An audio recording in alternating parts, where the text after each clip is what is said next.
something interesting is sure to happen. Well, I think you ought to tell me who you are first. Mr. Rabbit? Then why did you ask the question? Goodness, this is quite extraordinary. Would you tell me, please, which way I ought to go from here? But today is turning into the most curious adventure I have ever had. Welcome to the Alice in Wonderland podcast. This is a place for you to open your mind and let your sense of wonder, imagination, and curiosity loose.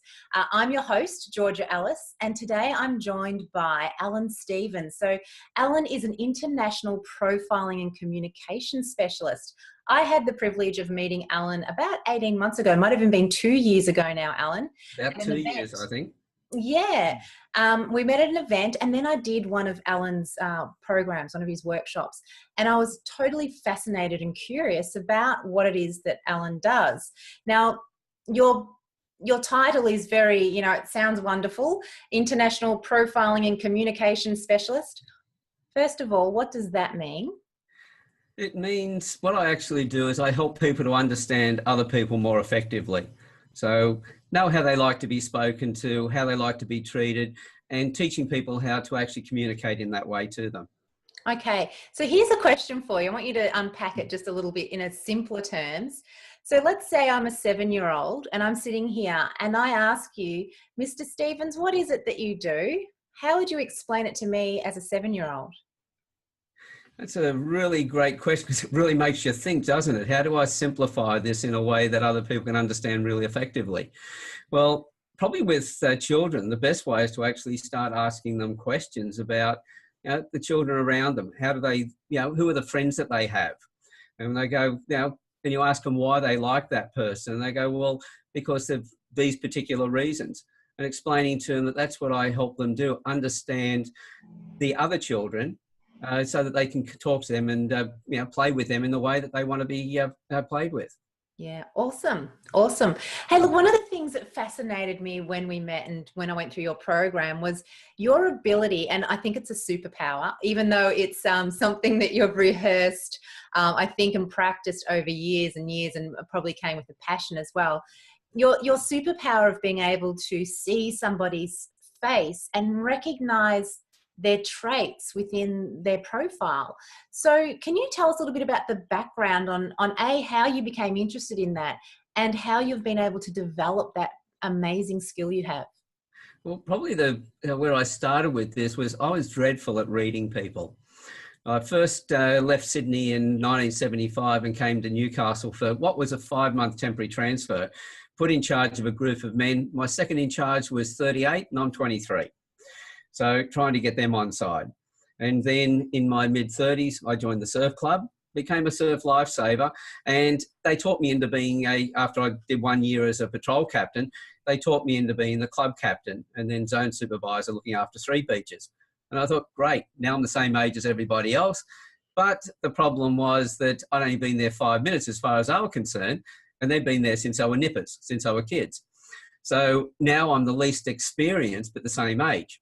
And then in my late 30s, my first wife left and I had 3 sons to raise on my own, 4, 11 and 12.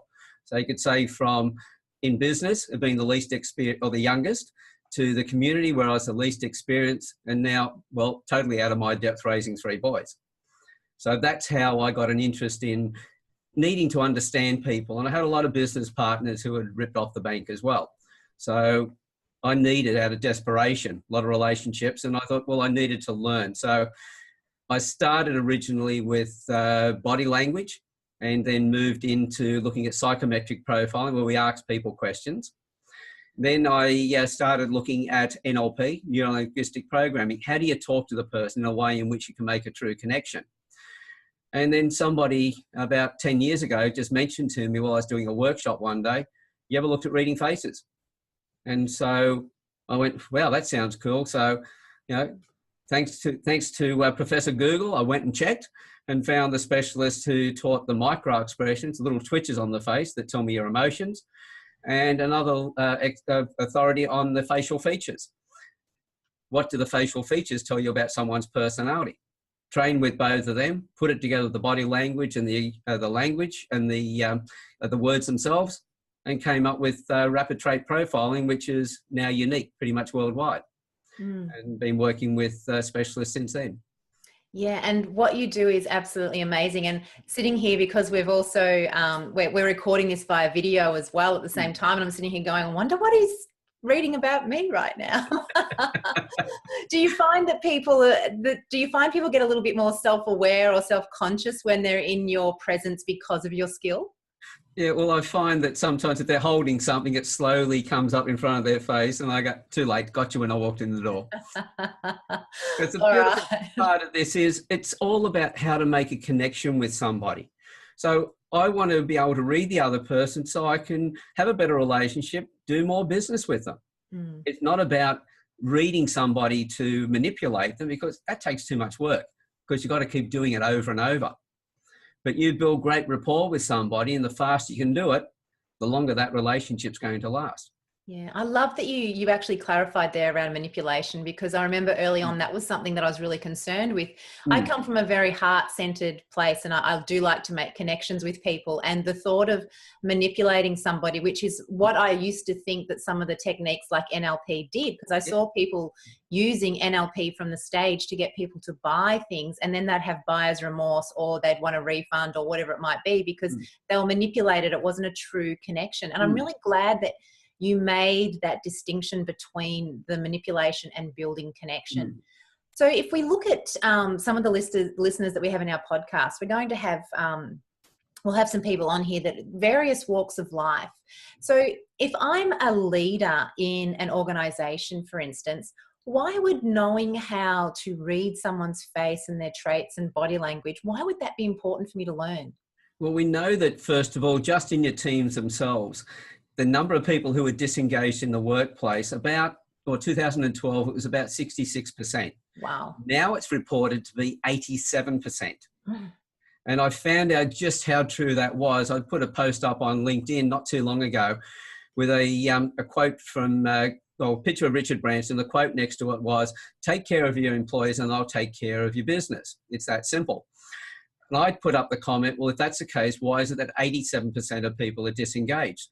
Well, in 8 weeks, I had 47,000 likes, 1,200 comments, and it was shared over 4,800 times. And the comments that came back showed that the management really didn't understand their staff, and the anger that staff had and everything else, the disconnection.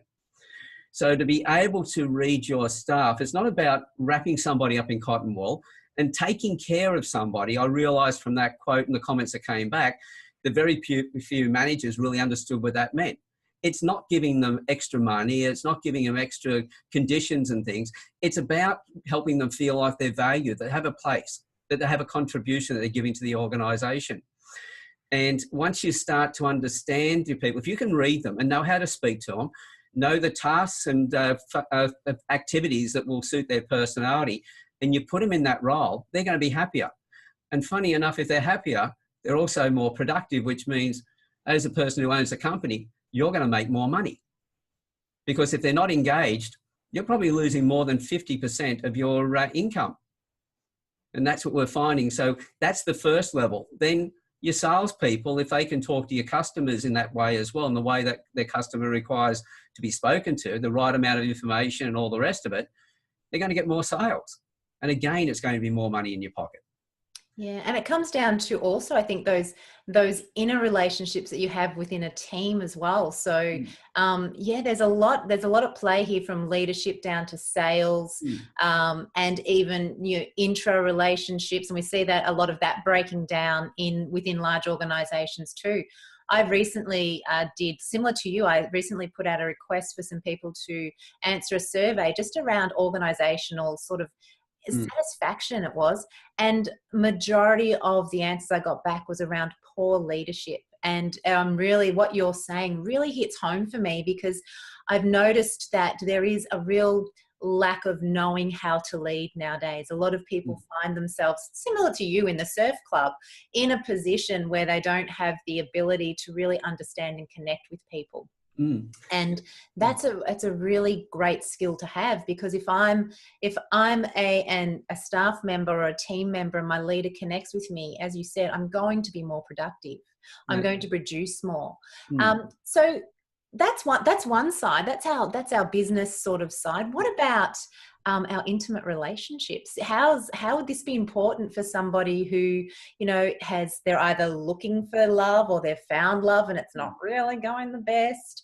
You know, how could this sort of skill help someone? Well, again, if you're able to read the other person, first of all, whenever you're going to read somebody else, to truly understand them well, you have to know yourself. Now, we all have an idea of where we sit on the world scale, you know, and we have an idea of where we sit, I should say, but we don't know how other people see us. So we don't know where we sit on the world scale. So it's a case of, I might think that I've got a certain level of confidence and everybody else in the world is either that side or that side, you know, higher or lower. And I don't know where I actually sit, but where do they see me? So that was the first thing. Understand your own personality, first of all, and then you're reading people on a world scale, not as you feel, but as the rest of the world feels. And on that, you make a better connection with them. So first of all, understand yourself, understand the other person, then change the way that you like to be spoken to and treated to the way that they want to be spoken to. Mm. Now, we know in intimate relationships, we have the 5 love languages, and we have, you know, words of affirmation, physical touch, acts of service, gift giving, etc. Well, what sort of acts of service, how do they want to be spoken to? If it's words of affirmation, for instance, how do you speak those words? And if it's physical touch, what type of physical touch and when is it appropriate? If you know the other person's personality, we then are able to connect with them at a much better level on the way that they want to be spoken to and treated. That therefore means that we're going to get the love back that we're after as well.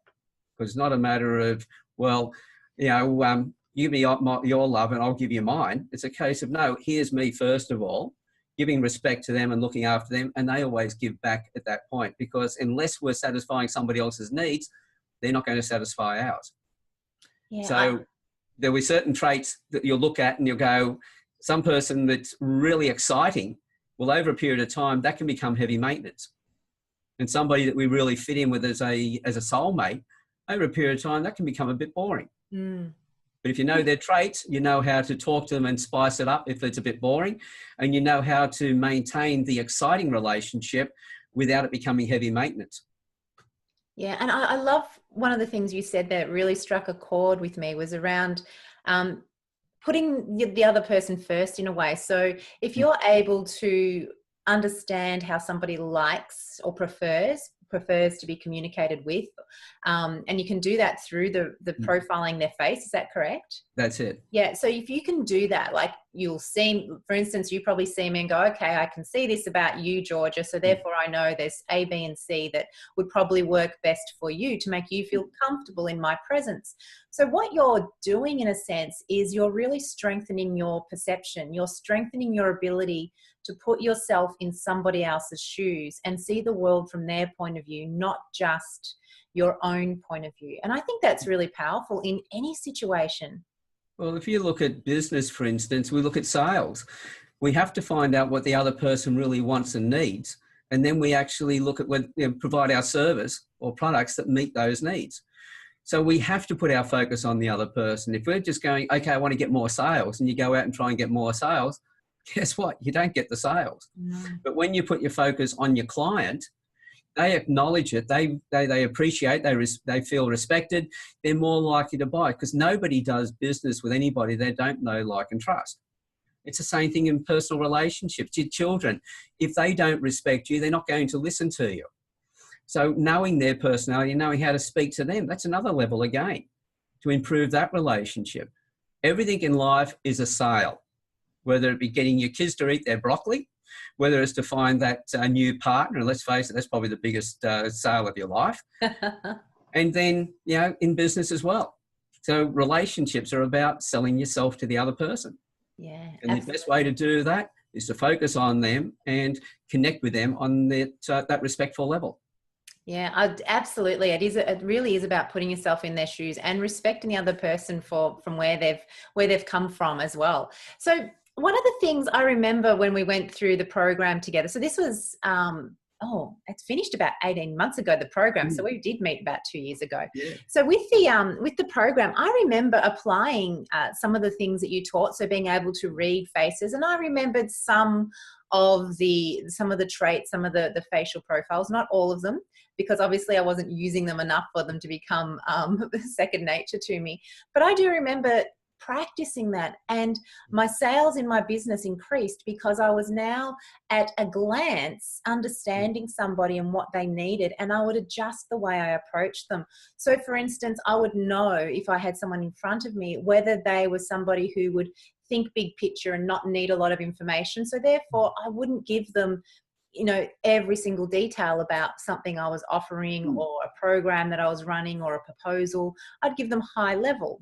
But then if I saw somebody and could see that just by looking at them that they required more detail, I knew that I could give them some detail, maybe some high level, and then send them more detail afterwards. So I found that really powerful to be able to understand that at a glance. And I still remember some of them and still use it all. And I think I need to revisit my materials, to be honest. So would you be willing to share maybe one or maybe two profiles, maybe traits or something, that if you were to look to somebody, what could, something that might be able to help some of our listeners, our general listeners here, that may help them understand when they're looking at someone's face, for instance. Now, we don't have any props or tools or pictures to work with here, or maybe you could use my face as an example. Is there anything that you can give them that will help them just in that moment to understand a person just a little bit better so they can put themselves in their shoes? Well, the first things we see in anybody's face when we meet them for the first time is the width of the face. So we notice whether they're wide or narrow faces, the spacing of the eyes, whether they're close or wide apart, and the height of the eyebrows. Now, if we think about the height of the eyebrows, that's like fear and surprise. In fear and surprise, the eyebrows go up. And in one case, they just go up, and the other one, they really stretch out. So when we see someone with high set eyebrows, they just look like they need more space. And in fact, they do need more space when they meet somebody for the first time, because it's not that they're not friendly, it's that they're more discerning. People like me, where their eyebrows are almost sitting on their eyes, we just walk up to everybody and we're friendly with everybody, because every trait has an upside and every trait has a downside, and there's no right trait. Knowing the traits and knowing the environment, then we have power over our activities and everything else, the way we behave. But if you have somebody who's got very low set eyebrows, we're friendly to everybody. And that's the downside as well, because we're friendly to even the people we shouldn't be, like the con artist. We're easily picked up. But you have somebody with very high set eyebrows, where the space between the top of the eye and the eyebrow is great. That's somebody who needs more space. Mm-hmm. They like to, like, George, you're all a bit more likely to go in, meet people for the first time, look at the room, check out who's safe to be around, and know who's not safe to be around. Yeah, absolutely. And I think just a question on that. So recently I was running a workshop, and one of the participants in the break came up to me, and she was standing really close to what I classify my personal space. Now, when you're talking now, I'm thinking, I think I must have higher eyebrows, because I found that I needed more space between me and her. She was too much in my space. So is that what you mean as well? That's it. Because, say, for instance, I've got low set eyebrows, so I come up and take gender out of it. Say just another male who's got higher set eyebrows, and I stand close. They'll move away because they need that space. Not that they're not friendly, as I said, they want to check out who's safe to be around. If I see somebody with high set eyebrows standing close to somebody who's got, or anybody else, whether they've got high set eyebrows or not, I know that person knows that second person, because they wouldn't stand there if they didn't. Yeah. But if I walk up, I've got low set eyebrows, I walk up to somebody who's got high set eyebrows, don't recognize the amount of space they need, and I stand really close, they're going to move away. And if I don't recognize that, I just move in again. Is that person that I've done that to listening to anything I'm saying? They're not. It's all about their comfort zone. Think about when that person stood close to you. Were you thinking about what they were talking about? Or, oh my God, they're invading my space. The second, absolutely. It was about, yeah, get out of my space. Let me just stand back a bit. And when I stood back, they moved closer again. And it was really, well, I felt like they were invading me. What a wonderful little tip for people to have, just to know that simple trait, just by looking at somebody's eyebrows, whether they're high set, low set, or in between, I guess, you can make a distinction around how close and what sort of environment they will feel safe in as well. That's it. In business, that's the first thing. If I'm seeing somebody in real life or in business or private life, if I'm seeing them face to face, that's the first trait I'm looking for. And the beautiful part of that is they can be 10, 20 feet away from you and you can read it. You can see it. So long before they get to you. And I do it quite often in demonstrations. I'll get people to come out to the front who've got high set eyebrows. As they walk up, I'll say, right, come and greet me as if you were meeting me for the first time. And I stop and I put my arm out. They set up their space and then I step in. You should see their eyebrows go up at that point. And the audience, I just look at their faces and they're all, because the person moves back. And you'll find that will actually happen. So if you do have those low set eyebrows, think about that one, because if you break that first instance of building rapport, it's hard to get it back. Yeah, absolutely. And if you are somebody who's got high set eyebrows, then and you're going to meet people, if they're coming up to meet you and they're coming to do business with you, you're the client, then that's okay. But if you're the person who wants to do business with them, that person, if you went up to the person you were talking about to sell to them, they would stop, you'd come up and they might try to move in. Well, the way to handle that, instead of being face to face, you can turn your body slightly. All of a sudden, you've got a big escape route, but they still feel close to you because of your shoulders. So there's ways of camouflaging. There's ways of camouflaging in the makeup, for instance. By the colours of the clothes you wear. Yeah. But high set eyebrows and people see you as more reserved. You can change your clothing colour, and straight away they'll see you as more friendly. Oh, wow. So unpack that a little bit for me. So if someone sees you as more reserved with high eyebrows, get out of my space. But what colour would make people look at me and go, oh, wow, she's really approachable? Yeah, well, see, if you went to the dark reds, for instance, well, that's a power colour. That's even more scary now. Yeah. But if you went to the softer pastels, it would soften that appearance a great deal. The shape of the glasses and things like that, the colour of the glasses, the size of them. That can change it as well. When you've got really tiny glasses and high set eyebrows, then they almost look like beady eyes. It's all black. But because you've got those larger glasses, looking straight at the screen at the moment, you've got your eyes, you've got the glasses in your eye, it doesn't look as though they're as high. And glasses are like that, the librarian, the friendly librarian or the sexy librarian that everybody likes. Oh, very nice, very nice. Hey, I'm sure there are so many different traits that people can learn. So, what do you think besides that trait? What do you think would be a trait for people in, if they're going on their first date? Would this be a trait that they'd want to know, or is there something else to make sure that they're not they've got somebody on their first date and they're absolutely not going to be worth going any further with? Is there anything that you can tell to sort of be wary of on a first date? Every trait's going to impact. And still on that same trait, physical touch, for instance. If that person puts their arm around you too early in the day, well, nothing's going to happen in that relationship because they've disrespected you. Yeah. Whereas somebody who's got much lower set eyebrows may be more open to more intimate touch in an earlier stage. So that will come into it as well. How a person likes to be spoken to, well, the amount of information we like, that's in another trait. That's the exposure of the eyelids. The closest to the eyes is somebody who's very focused on what they're doing. Wide set eyes, oh, there goes a shiny. Easily distracted.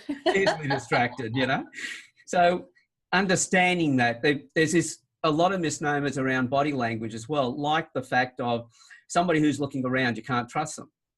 Well, I guarantee if you're sitting talking to me and I'm talking about reading people, my eyes are all over the place because I'm looking for people I can point out. It's not so much that somebody is lying to you. It's just that, well, if they're looking somewhere else, then something else is more interesting. Or there's a reason, like I've just had then a moment ago, as to why I'd look somewhere else. to actually bring up an example. So it's knowing if you've got somebody who's got wide set eyebrows, wide set eyes, they're going to be easily distracted by other things. So if you've got close set eyes, not taking that to heart, knowing that's part of their personality. And that's a really good point to know, because a lot of people do take things to heart, don't they? They take things personally, not knowing that it's actually the other person's, I'm going to say, issue, or the other person's needs that are needing to be met. Yeah, and some traits have some, as I said, every trait's got an upside and every trait's got a downside. There are a few traits that can be a real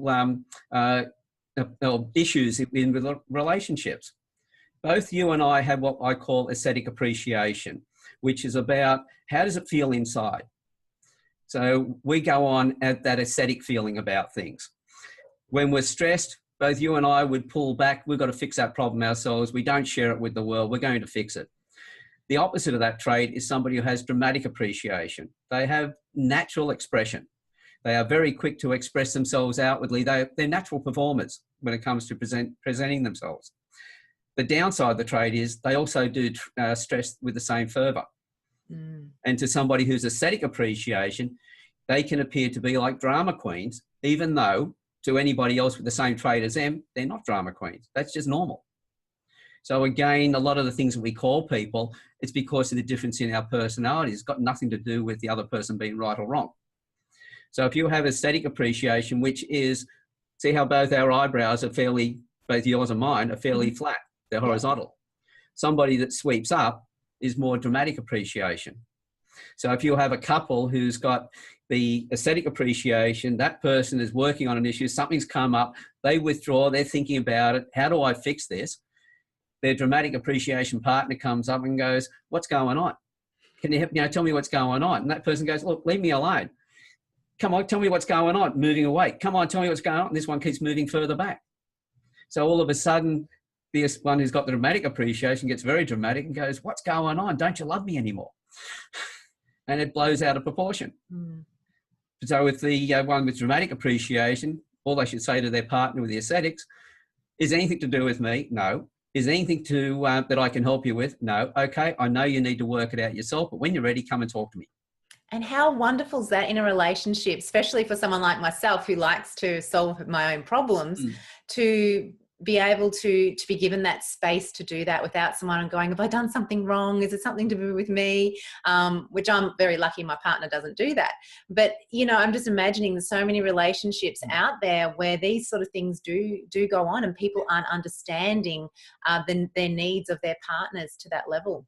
Yeah, because something happens and then we end up blowing it out of proportion and everything else. Whereas I guarantee that once you're very appreciative if your partner has left you alone to sort it out, and when you go back, you're probably more loving to your partner straight away because they've given you that space. They haven't put any pressure on you. And you've realised, hey, they understand me. Yeah, wow. And you feel loved. You feel loved and you feel a sense of connection. So here's something. So we've been talking a lot about these traits. So how do they come about? Because, a lot of us think that we're born because we look like our parents. There are certain things that we have, and people going, yeah, but that's just, my trait. Have I inherited from my parents? So how are they formed over time? How does this happen? And are they changeable? Well, for years and that we had an argument between psychologists, some saying it's nature, others saying it's nurture. So there's always that argument, is it this or is it that? It's a combination of both. It's like the whole world. We're a combination of spiritual and material, all this sort of thing. You can't have an inside without an outside or an upside without a downside. So there is always another facet of it. So there are certain traits, as you said, the ones that are passed down, why we look like our parents, the width of the face, the skeletal structure, that's pretty much locked in concrete. But you can have two children born to the same parents who look completely different to each other. So the genes, depending on, and as we know that we are the sum of all of our experiences. And so as I used to say to people, from 0 to 25, you have the face that your parents gave you. From 25 to 50, you have the face that you give yourself. And so the nature traits that are passed down in the genes are the ones in the positioning of the eyes, the ears and things like that, the width of the face, they're passed down from your parents. But then over time, we have what we call our nurture traits, which are our response to our environment. So you'll see some people have these massive lines out beside their eyes. And that's because they really squint a lot, because they're really, when they're enjoyment, you really crunch those muscles up around the eyes, forcing these lines. Here's somebody who's been happy a lot. And if they're happy like that, the corner of the mouth probably turns up because they've worked these muscles, smiling all the time, and these ones stretch. So at a resting position, the mouth is turned up. But if they frown, so they're going through a lot of hardship, and they frown a lot, then these muscles will get stronger and the mouth will turn down. So you'll have the nurture traits. There are certain traits that will change over time. Mm. So it's repetition, isn't it? So if I find that I could change my facial structure. And this is for all those people aging, right? And don't want to age and don't want to end up looking like they've been sucking lemons their whole life. they have the ability, right, from what I'm hearing, to be able to change that, to be able to start changing the thought processes, change their perspective on the world. That will then change, give themselves a bit of plastic surgery. Yeah. And as I say to people, every time I give a talk, and I'll say this to your audience as well, this is mainly for the women themselves. You worry about these lines out the corner of your face. There used to be an old saying that beauty is only skin deep, but ugly goes all the way to the bone. But those lines, that's beauty that goes all the way to the bone. You don't get those unless you've spent your whole life out working in the sun and squinting a lot. The only other time you get them is when you laugh a lot, you're really happy. Now, if I go into a room and there's a woman, a networking group, for instance, there's a women's group, and the women don't have lines here, then I'm probably not going to go and talk to them. I want to go into a group where I know nobody. I want to go in and enjoy the people around me, get into some great conversations. If I see a woman who's got lines out here and the corner of the mouth turned up, she's going to be great to talk to. There's going to be a lot of joking and laughter. It's going to be a very easy conversation. But no lines here, and the mouth turned down, there's a pretty good chance that person's been unhappy all of their life. You've just made me love my lines on the side of my face. I was looking at them the other day in the mirror and I thought, oh my God, I'm starting to get old. Maybe I need some Botox.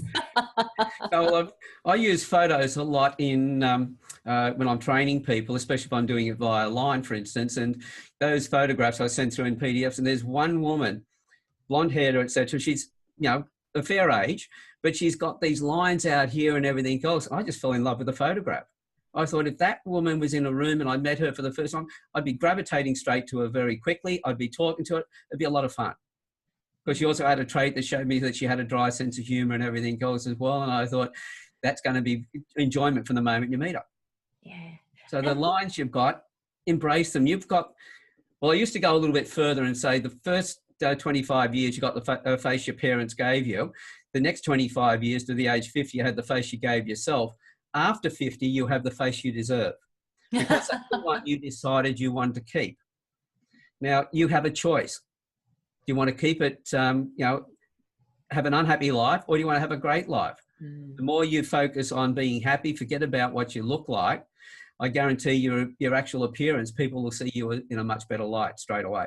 Yeah. And that turn down mouth, well, that'll turn up over about 6 or 7 weeks if you're laughing a lot. So just on that, so you know that, somebody, for instance, a woman or even a man that's got those lines because they have been, they've had a joyful life.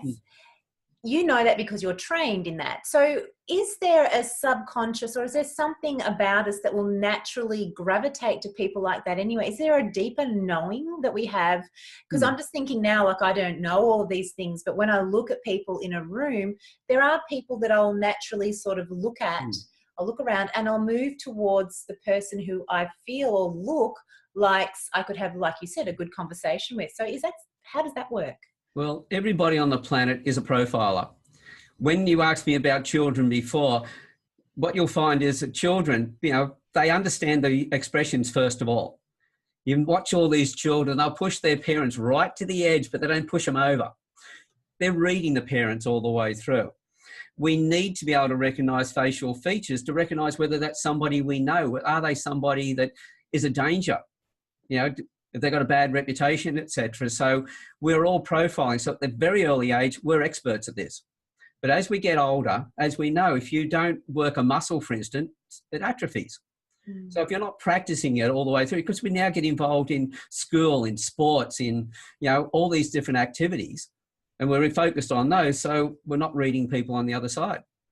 All I do is come back and tell people I'm a personal trainer. If you've been exercising when you're younger, you were a sportsman or a sportswoman, for instance, and then you decide to have a family, and now you got involved in looking after the family and growing the family, you're probably not exercising, you're looking after yourself, and then you go, geez, I need to do something about my shape. You go and get a personal trainer. That's all I really am. I teach people or bring back to their conscious mind what they unconsciously know. Because how many times have you heard someone speak, everything they've said has been spot on, but you've had, something's wrong. You've picked up people say, oh, that's gut. Well, it's your unconscious mind. You're picking up the non-verbals, the body language, the expressions and other things that tell you that something's wrong. But you've done it unconsciously. All I do is help you understand it on a conscious level. But then you have, when you read people and you go, oh yeah, but I knew they were crooks. Well, why did you know? Oh, they reminded me of somebody in the past. Well, you've got to be careful under that situation. You're not behaving in a certain way because they remind you of somebody you don't like. Therefore, you behave that way. And because we all read each other, they pick it up and therefore correspond, act in the same manner. And you go, yeah, I was right. Well, self-fulfilling prophecy, maybe? Yeah, it's interesting you say that, isn't it? Because is there a danger of us, you know, having a memory of somebody from the past who, as you said, did us wrong or made us feel a certain way that wasn't particularly nice, but then we see someone with similar features and we automatically put a judgment on them at a subconscious level. Is there a danger that we could then, you know, lead ourselves down the wrong path? Well, with profiling, yeah, there is if you do it the normal way, but when you do profiling this way, I'm looking at the dimensions of someone's face. And as I said, I'm looking at the personality, not the character. So the facial features tell you the personality. Then I've got, you know, I'll use my NLP, I'll use the words. How do I structure this to speak to that person the way they want to be spoken to? While I'm doing that, if I've read them right and I'm using the right words, I've got their body language and their expressions on their face that give me feedback. And if the feedback is what I expect to see, then I know I've got rapport with them. If the feedback is not there, I've either read them wrong or they're trying to con me. They're acting outside their personality. So that's why just using facial or body language on its own won't solve the problem. Facial expressions won't do it itself. You've got to put it all together. And I found that the facial features are the quickest way to read someone, because I can do it by looking at, as we over the video, but I can do that from your photograph. You know, as I jokingly say to people, I'm a social media stalker. If I'm going to talk to you, I'm straight to your Facebook page, your LinkedIn page, website photographs, and I work out your personality. So when I talk to you on the phone, we can be on the phone. I've never actually seen you physically. You haven't seen me. And I say to you, especially if you say a CEO of a company, and I go, well, have you had this experience? And I'll talk about the opposite of one of their traits. Like if they're analytical, you've spoken to people, everything's going fine, then all of a sudden they just switch off because those people are big picture. And the person goes, yeah, I've had that. And I'll talk about some of the other traits as well. And they go, well, how did you get all that? And I say, from your face. But we're on the phone. I go, yeah, but I'm looking at your face here on your website. I go, how would you like to be able to read your employees, your colleagues, your staff the same way? And how would you like the salespeople to be able to read the clients, the customers, the same way as well? Do you think you might get faster sales? You might therefore make more revenue. And you think your workplace relationships would be a lot better because you can read your staff. Yeah. How amazing would it be if people really took the time to understand themselves and the people in their environment, their relationships, and at work. You mentioned something then around the difference between personality and character. Can you unpack that a little more for us? So what is the difference? For me, when you said personality and character, I automatically thought they were the same. So what's the difference? Well, it's a little bit like sales and marketing. They're not the same thing. They're two different processes. But your personality is how you like to think and process, how you like to behave, likely to behave in any situation. Doesn't cover what you're actually thinking about and what you're processing. So two people can look very similar. They might be a big picture person. They might have what I call physical motive. Just give me the big picture first of all, physical motive. Give me the best way to do it. Let me get to it. But it doesn't tell me what they're thinking about. So one could be a saint and one could be a sinner. Because as I said, how many times have you seen somebody who reminds you of somebody that's done the wrong thing by you in the past? Well, you could be losing the opportunity of a fantastic relationship because you've judged them on the other person's character by their physical features, which is only their personality. And so once I look at somebody, I go, okay, I know your personality. Then as I'm talking to you, your body language, your expressions and how you're behaving, that tells me whether your character is the same as that person I distrusted before or whether you're completely different. Yeah, wow. I wish I knew some of those, being able to tell the difference between a personality and a character for some of the shady people that have crossed my path before. Well, so do I, because my history was shocking. That's when the people say, well, can I be as good as you? Well, check out my past and you'll realise if I'm training you, I expect you to be better than me. Yeah. Yeah, and that's a great way to be as well. So is there anything, as we finish up, is there anything you'd love the listeners to know, any little final little tip or any sort of thought for them about profiling and the importance of it? Is there any other little insight? Well, everything in life is based, as I said, on the relationships that we create. So the more that you're able to connect with the other person on their level, the better relationship you're going to have with them. And as I said, you can do this with children. Understand them better so they grow up better. If you understand their personalities and you set up the environment conducive with that, even children with Asperger's and autism, I've had children coming off their medications because of the way that everyone around them started talking to them. So everything is based on relationships. So the whole thing is to focus on the other person in that respectful manner to understand them so you can connect with them on a better level. And if you focus on them in that way, respectful way, you never have to worry about manipulation. I love the fact that you said respectful there. Isn't that wonderful? Just, yeah. And I love too that you said without manipulation, music to my ears. So if our listeners wanted to learn more about how to do this, how to master the skill of profiling people, or bring back the skill from when they were infants, or they want to contact you or ask you some questions, what's the best way? How can they A, learn, and how can they get hold of you? Well, the best way, first of all, a lot of people would like to know, well, this is my situation. What's the best way to go? Quickest way to get to me is through my website, which is alanstevens.com.au, Alan with one L and Stevens with a V. And they can then either go through the contact form or with a / and the word call on the end of the web address. That'll go to my calendar where they can book in a 15-minute call, free call, where they can tell me what their situation is and I can better advise them. Or those that really just want to jump into it, that course that you did with me when we did it live, that's now online so people can self-pace. And I've got corporations, I've even got school teachers now using the same program to build better relationships with their students. And I highly recommend the program. As I said, we covered, how many traits did we cover in that? 8 traits. Yeah, 8 traits. And I still remember the majority of them. Now, as I said, I'm not a specialist like you are. I found it really helpful, and it did help me build more respectful relationships with potential clients. And a lot of those potential clients became clients as well because I was seeing them differently. I was able to, be more... be in their presence with how they want to be felt as well. So it was really good, amazing program to go through, and it's awesome that you can do it self-paced now. So get on board. Yeah, well, now it's online, and that when I first put it up, I had an RTO for real estate agents who saw it and said, okay, that fits the CPD program that a real estate agent needs each year, so they're full points.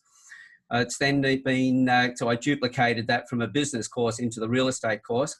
But the business course is now being picked up by about 7 or 8 different industries as a professional development program. So people can get their continual professional development points by doing your program as well. Awesome. So finance brokers, real estate agents, dental association, lawyers, CPAs, reflexology, it's just going all the time. All right, so for all of our listeners out there that need to get their personal development points up, I highly recommend jumping on board to Alan's program. And the great thing is, no matter where you are in the world, this is self-paced, so you can do it from anywhere. And I know we have listeners in India, the UK, the US, and right through Asia and all across Australia. So I know that they'll love the simplicity and the ability to be able to jump on board from anywhere. So thank you. Excellent. Thank And you you'll so find- much, Alan. It was, again, I'm sitting here thinking now I've got to go back and look through my notes and pick up some of the things that we learned in that course. Thank you for sharing your time and your expertise. Again, it's You're welcome. fascinating, absolutely fascinating. And I thank to our listeners for listening in, and I hope you got some great information from Alan. And in my final words, just stay curious. Keep being curious about life. And keep filling up your glass with more information, but also do something with it. So jump on board, get a hold of Stephen, Alan, sorry, I called you Stephen. Get a hold of Alan and and really get to understand this a little bit deeper for yourself. So thank you so much. You're welcome. Today is turning into the most curious adventure I've ever had.